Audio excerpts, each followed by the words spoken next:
چوکت نصیبا خوبی؟ نه همش نقص. خوبی؟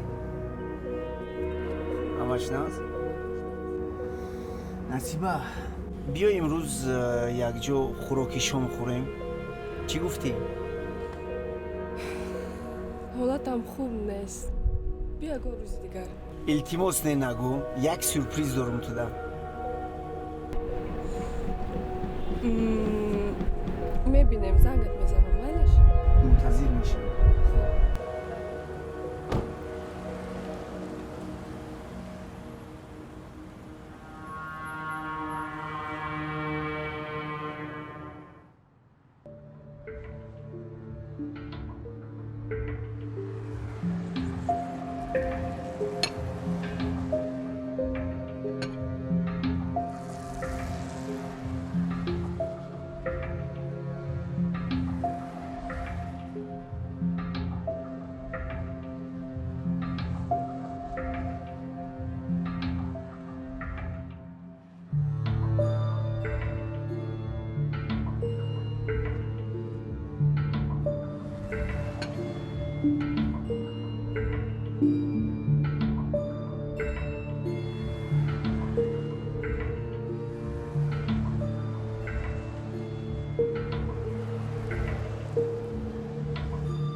چی شد؟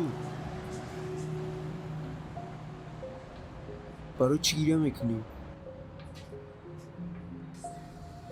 چی گپ است؟ من در بین خونه بودم.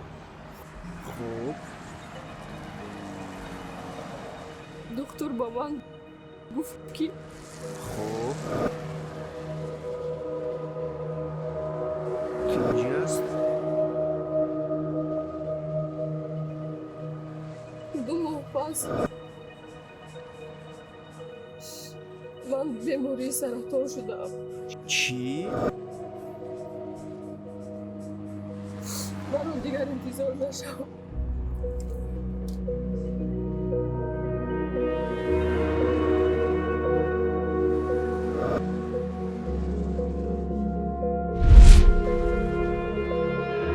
چوکت نصیبا